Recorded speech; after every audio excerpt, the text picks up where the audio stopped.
Oke Pak Robi, jadi hari ini kita melakukan deklarasi Gerakan Perubahan dan Partai Perubahan sebagai salah satu pilarnya.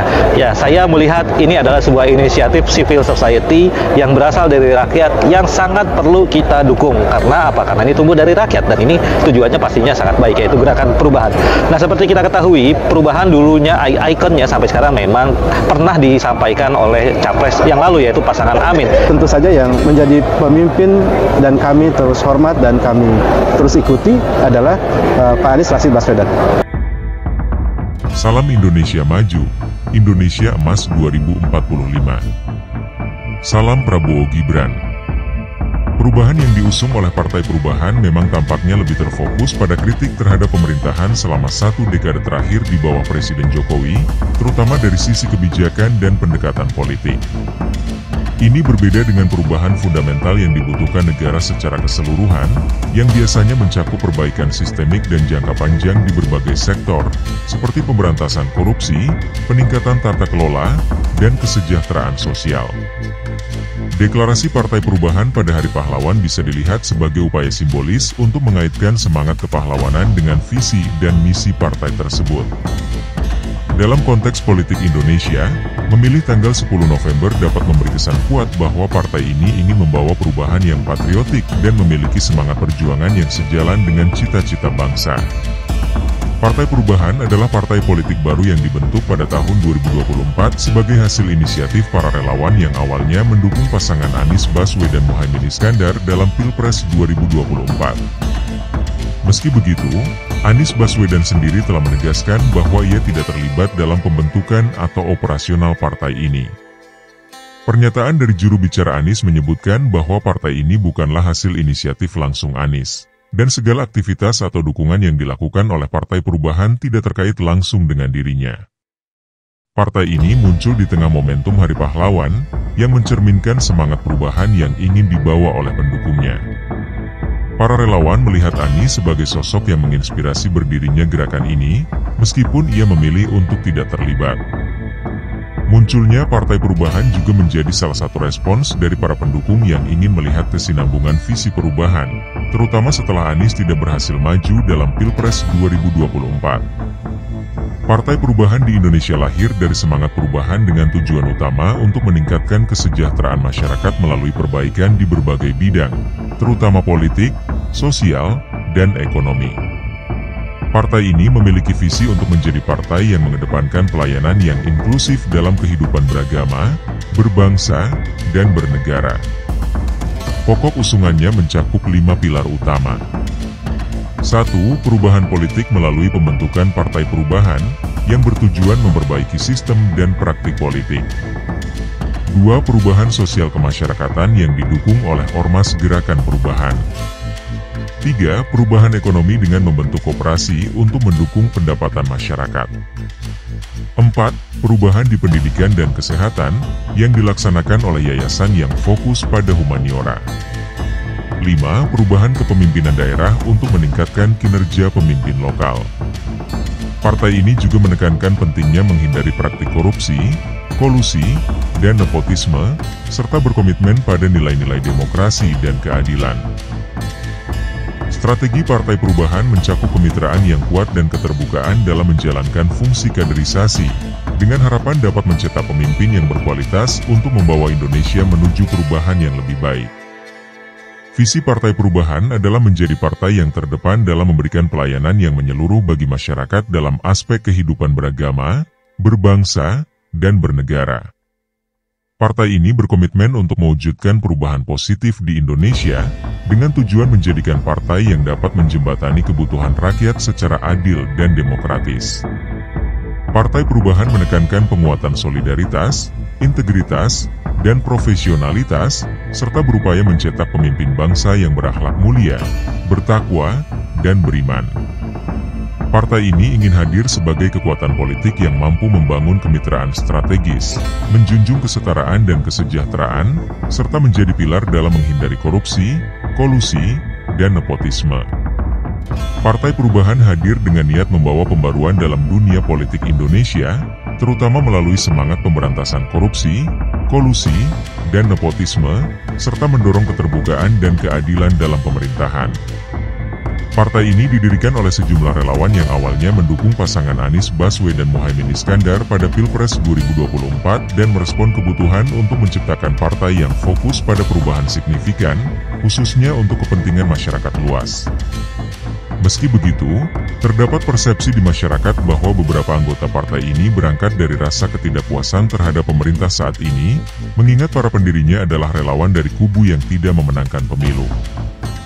Hal ini mungkin memunculkan asumsi bahwa mereka membawa sakit hati atau kekecewaan ke dalam perjuangan politik mereka. Namun, menurut pernyataan resmi dari pengurusnya, tujuan utama mereka adalah berkontribusi pada kemajuan Indonesia tanpa melibatkan kepentingan pribadi atau dendam politik. Mereka menekankan bahwa kehadiran Partai Perubahan adalah untuk menjadi wadah aspirasi bagi masyarakat yang mendambakan perubahan. Isu perubahan masih relevan bagi Indonesia, meskipun ada argumen bahwa negara saat ini lebih membutuhkan percepatan dan kesinambungan kebijakan. Keduanya sebenarnya saling melengkapi dan penting bagi kemajuan yang menyeluruh. Berikut analisis tentang relevansi isu perubahan dibandingkan dengan percepatan dan kontinuitas. 1. Perubahan tetap relevan untuk meningkatkan kualitas tata kelola. Indonesia masih memiliki sejumlah masalah struktural, terutama dalam tata kelola, korupsi, dan efisiensi birokrasi. Perubahan yang bersifat mendasar dalam tata kelola ini penting untuk menciptakan fondasi pemerintahan yang bersih dan efektif. Meski telah ada upaya reformasi sejak 1998, beberapa isu mendasar masih belum sepenuhnya teratasi. Oleh karena itu, perubahan untuk memperbaiki sistem birokrasi dan tata kelola tetap sangat diperlukan agar negara bisa berjalan lebih efektif dalam jangka panjang. 2. Percepatan dan kesinambungan untuk mencapai target pembangunan jangka pendek. Isu percepatan menjadi sangat penting, terutama dalam konteks pembangunan infrastruktur, ekonomi, dan sumber daya manusia. Setelah banyak kebijakan dasar dicanangkan, percepatan implementasi diperlukan untuk mengejar ketertinggalan ekonomi dan daya saing. Percepatan dapat mencakup reformasi di bidang investasi, percepatan pembangunan infrastruktur, dan pelatihan tenaga kerja yang relevan dengan kebutuhan industri. Percepatan juga didukung oleh kesinambungan, di mana kebijakan-kebijakan yang sudah terbukti efektif perlu dilanjutkan dan disempurnakan, bukan dihentikan setiap kali terjadi perubahan kepemimpinan. Hal ini dapat memberi stabilitas dan konsistensi bagi masyarakat dan dunia usaha, yang penting untuk keberlanjutan ekonomi. 3. Kesinambungan tidak berarti tanpa perubahan. Kesinambungan dalam beberapa hal memang penting, tetapi stagnasi atau sekadar mempertahankan yang ada tanpa inovasi akan memperlambat kemajuan. Perubahan di sektor-sektor tertentu, seperti teknologi, pendidikan, dan lingkungan, tidak bisa dihindari karena perkembangan zaman yang terus menuntut adaptasi. Oleh karena itu, kesinambungan harus didampingi dengan inovasi yang tepat. 4. Tuntutan masyarakat akan perubahan dalam sektor sosial dan politik. Banyak masyarakat yang masih menuntut perubahan, khususnya dalam hal keadilan sosial dan partisipasi politik yang lebih inklusif. Perubahan yang mencakup keadilan ekonomi, keterwakilan masyarakat dalam keputusan, dan akses yang merata menjadi poin penting bagi masyarakat untuk menciptakan tatanan yang lebih adil dan inklusif. Di Indonesia, kombinasi antara isu perubahan, percepatan, dan kontinuitas adalah pendekatan yang paling efektif. Perubahan tetap penting untuk memperbaiki masalah struktural dan mewujudkan pemerintahan yang bersih, sedangkan percepatan dan kesinambungan penting untuk mencapai kemajuan yang cepat dan konsisten. Jika perubahan dikesampingkan sepenuhnya, risiko stagnasi akan semakin besar, sehingga kolaborasi dari ketiganya penting untuk kemajuan Indonesia yang lebih holistik. Perubahan yang diusung oleh Partai Perubahan memang tampaknya lebih terfokus pada kritik terhadap pemerintahan selama 1 dekade terakhir di bawah Presiden Jokowi, terutama dari sisi kebijakan dan pendekatan politik. Ini berbeda dengan perubahan fundamental yang dibutuhkan negara secara keseluruhan, yang biasanya mencakup perbaikan sistemik dan jangka panjang di berbagai sektor, seperti pemberantasan korupsi, peningkatan tata kelola, dan kesejahteraan sosial. Beberapa perbedaan kunci. 1. Perubahan bersifat reaktif terhadap kebijakan Jokowi. Partai Perubahan mengusung perubahan yang berorientasi pada kritik terhadap kebijakan-kebijakan Jokowi dalam beberapa aspek, seperti ekonomi, infrastruktur, dan hubungan luar negeri. Fokus ini bisa dilihat sebagai respon terhadap kebijakan pemerintahan Jokowi yang dianggap oleh mereka kurang memenuhi ekspektasi atau bahkan membawa dampak negatif, menurut pandangan mereka. 2. Kecenderungan pada tujuan politik dan elektoral partai ini didirikan oleh individu-individu yang sempat terlibat sebagai pendukung pasangan Capres-Cawapres Anies Baswedan Muhaimin Iskandar yang tidak memenangkan Pilpres 2024. Hal ini menimbulkan persepsi bahwa motivasi utama mereka adalah mengusung perubahan yang bersifat politis, lebih untuk menawarkan alternatif daripada berkomitmen penuh pada perubahan yang lebih mendasar bagi bangsa. Pandangan ini menunjukkan bahwa agenda perubahan mereka mungkin lebih diarahkan untuk meningkatkan daya tarik elektoral daripada upaya menyeluruh dalam reformasi nasional. 3. Perubahan yang kurang komprehensif. Perubahan yang mereka usung lebih banyak ditujukan pada penggantian atau pembalikan kebijakan yang dijalankan pemerintahan sebelumnya, dan cenderung kurang menyoroti kebutuhan untuk merombak masalah-masalah yang lebih mendalam dan kompleks, seperti reformasi sistem hukum atau pendidikan. Alih-alih mendorong transformasi sistemik, agenda mereka lebih terfokus pada pergantian kebijakan yang terlihat nyata namun kurang menyasar akar permasalahan. Konteks keinginan perubahan sejati. Untuk mencapai kemajuan yang berkelanjutan, Indonesia memerlukan perubahan yang tidak hanya terikat pada pergantian rezim atau kepemimpinan, tetapi juga pada pembaruan struktural yang dapat mencakup banyak periode pemerintahan. Perubahan sejati seharusnya memiliki fokus yang lebih luas dan mencakup reformasi di bidang-bidang kunci seperti pemberantasan korupsi, peningkatan kualitas pendidikan, kesetaraan ekonomi, dan pengembangan demokrasi yang sehat. Jika perubahan yang diusung Partai Perubahan tidak mencakup elemen-elemen ini, ada kemungkinan bahwa tujuan partai ini lebih berfokus pada agenda politik daripada pembaruan nasional yang benar-benar diperlukan untuk membawa Indonesia lebih maju. Deklarasi Partai Perubahan dianggap penting sebagai simbol pernyataan visi alternatif dan suara politik baru dalam menghadapi masalah-masalah yang belum terselesaikan oleh partai-partai yang ada.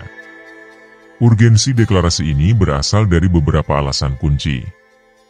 1. Merespons ketidakpuasan masyarakat. Deklarasi Partai Perubahan menanggapi keresahan publik terhadap kebijakan dan pendekatan pemerintah saat ini yang dianggap kurang menyelesaikan masalah mendasar, seperti korupsi, kesenjangan ekonomi, dan ketidakadilan. Kehadiran partai ini diharapkan menjadi saluran aspirasi baru bagi masyarakat yang merasa aspirasinya belum terwakili dengan baik. 2. Menjawab kebutuhan reformasi politik. Partai ini hadir dengan niat mendorong reformasi politik dan mengatasi masalah KKN, korupsi, kolusi, nepotisme, yang kerap kali mencoreng citra lembaga pemerintahan. Mereka berkomitmen untuk menerapkan manajemen partai yang modern, transparan, dan berbasis nilai-nilai keadilan serta demokrasi. 3. Memberikan alternatif kepemimpinan. Di tengah lanskap politik yang dikuasai oleh partai-partai besar, Partai Perubahan menawarkan kepemimpinan baru yang berbeda, terutama bagi mereka yang merasa tidak puas dengan pilihan yang tersedia. Partai ini bertujuan untuk mencetak pemimpin yang berakhlak, profesional, dan siap memberikan pelayanan maksimal kepada masyarakat. 4. Simbol semangat nasionalisme dan patriotisme. Deklarasi pada Hari Pahlawan mengisyaratkan semangat patriotisme yang ingin dibawa oleh partai ini. Dengan memanfaatkan momentum tersebut, mereka menegaskan keinginan untuk membawa perubahan yang sejalan dengan cita-cita perjuangan nasional. Deklarasi Partai Perubahan pada Hari Pahlawan 2024 dapat dianalisis dari perspektif positif dan negatif, mempertimbangkan dampak sosial politik dan potensi tantangan yang dihadapi. Perspektif positif. 1. Memberikan alternatif untuk reformasi. Partai Perubahan menawarkan pilihan baru dalam dunia politik Indonesia yang telah lama didominasi oleh partai-partai besar. Dengan visi dan pilar yang menekankan pada keadilan, pemberantasan korupsi, dan manajemen modern, partai ini dapat menarik masyarakat yang menginginkan pemerintahan yang bersih dan fokus pada perubahan nyata. 2. Menghidupkan semangat patriotisme. Deklarasi pada Hari Pahlawan bukan hanya momentum simbolis, tetapi juga menandai komitmen Partai Perubahan untuk menjalankan visi kebangsaan. Ini bisa menjadi daya tarik bagi masyarakat yang mengapresiasi nilai-nilai nasionalisme dan ingin melihat partai yang tidak hanya pragmatis, tetapi juga idealis dalam pendekatannya. 3. Menyediakan ruang bagi aktivis dan relawan. Dengan latar belakang dari relawan Anies Baswedan, Partai Perubahan menjadi wadah bagi individu yang selama ini aktif dalam kegiatan politik akar rumput dan mendukung visi perubahan. Mereka dapat meneruskan perjuangan melalui jalur politik yang lebih formal, memperkuat partai dengan pengalaman mereka di lapangan.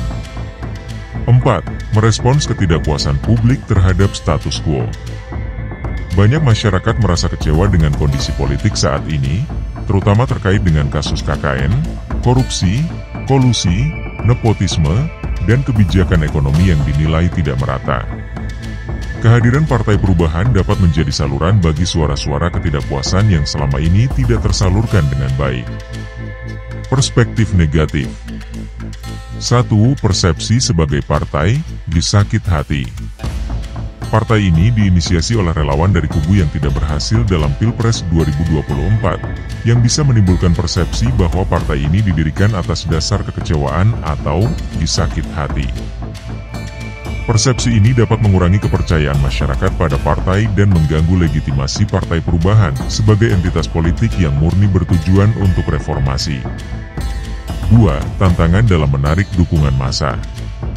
Sebagai partai baru, Partai Perubahan menghadapi kesulitan untuk menarik massa di tengah dominasi partai-partai lama yang sudah mapan. Tantangan ini meliputi kemampuan untuk membangun jaringan akar rumput yang luas dan merekrut anggota baru yang mau berkontribusi dalam perjuangan partai ini. 3. Keterbatasan sumber daya dan infrastruktur. Partai baru seringkali menghadapi kendala dalam hal pendanaan, sumber daya, dan infrastruktur. Mereka membutuhkan waktu untuk membangun struktur yang kokoh, apalagi jika ingin bersaing dalam pemilu mendatang. Keterbatasan ini bisa membuat mereka kesulitan menjalankan program besar yang dijanjikan, sehingga berisiko kehilangan kepercayaan publik. 4. Risiko menghadapi resistensi dari partai besar. Partai Perubahan, dengan visinya untuk memerangi KKN, bisa saja menghadapi resistensi dari elit politik atau partai besar yang telah memiliki posisi kuat. Hal ini dapat mempersulit mereka untuk membangun koalisi atau menjalankan program yang membutuhkan dukungan legislatif. Reformasi tetap relevan dan penting untuk kemajuan Indonesia saat ini, terutama dalam menghadapi tantangan struktural dan sosial ekonomi. Beberapa alasan mendasari pentingnya isu reformasi ini dalam berbagai aspek. 1. Pemberantasan korupsi dan peningkatan tata kelola pemerintahan. Korupsi masih menjadi tantangan besar di Indonesia dan menimbulkan kerugian besar dalam hal keuangan negara serta kepercayaan publik terhadap pemerintahan. Reformasi di bidang tata kelola, termasuk transparansi dan akuntabilitas, sangat dibutuhkan untuk mengurangi korupsi dan menciptakan pemerintahan yang efektif. Reformasi ini termasuk penguatan lembaga-lembaga pengawas seperti KPK, serta pembaharuan kebijakan untuk menutup celah korupsi di sektor pemerintahan. 2. Reformasi ekonomi untuk kesejahteraan sosial. Kesenjangan ekonomi di Indonesia menjadi salah satu persoalan utama, terutama dengan pertumbuhan yang tidak merata antara wilayah perkotaan dan pedesaan. Reformasi ekonomi dibutuhkan untuk menciptakan kebijakan yang mendorong pemerataan pembangunan, investasi yang berkelanjutan, serta penyediaan lapangan kerja yang merata. Fokus ini bisa mencakup reformasi di sektor perpajakan, investasi, serta pengembangan UMKM agar lebih kompetitif di era globalisasi.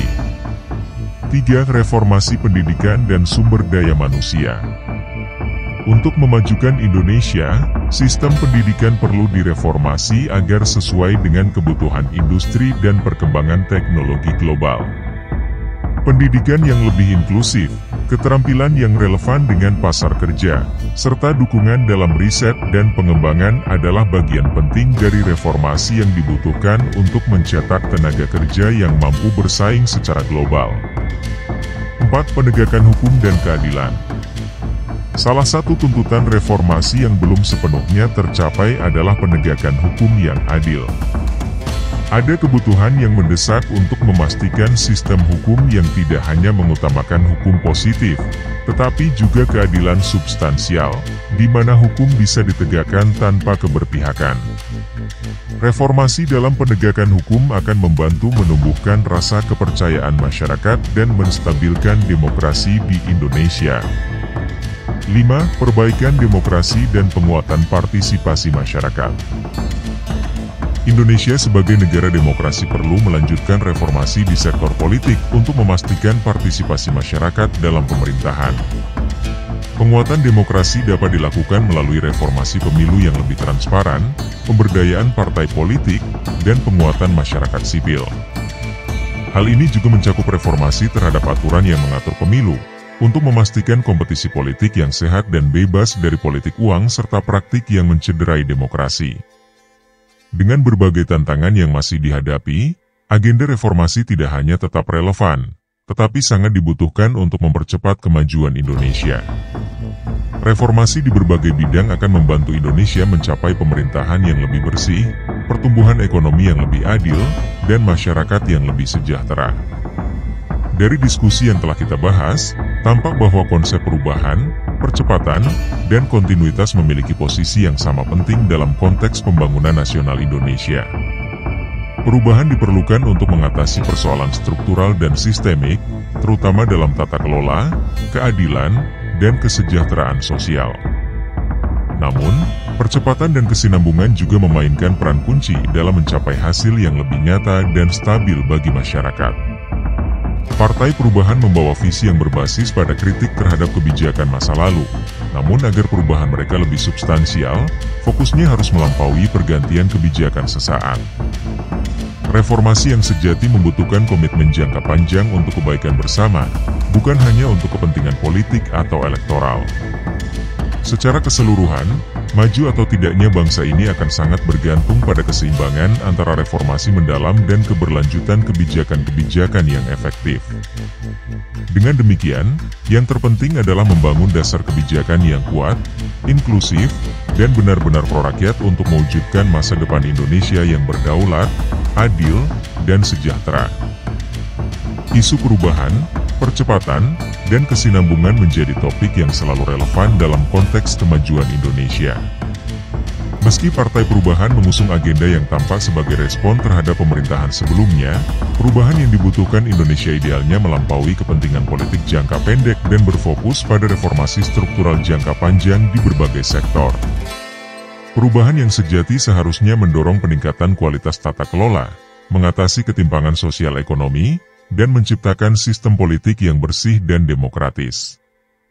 Kombinasi antara perubahan mendasar, percepatan implementasi kebijakan, dan kesinambungan untuk menjaga stabilitas adalah pilar utama dalam mendorong kemajuan bangsa.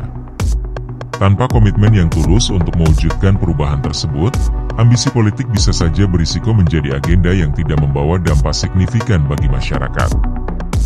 Oleh karena itu, Indonesia perlu fokus pada perubahan yang benar-benar substantif dan menjunjung tinggi kepentingan rakyat di atas kepentingan politik tertentu, agar cita-cita bangsa yang adil, makmur, dan berdaulat bisa tercapai. Dalam membangun bangsa ini, hindari sakit hati, utamakan kepentingan bangsa daripada kepentingan pribadimu. Ditulis oleh Widodo Sihotang. Like, subscribe, komen, dan share agar channel ini cepat berkembang. Salam Indonesia Maju, Indonesia Emas 2045.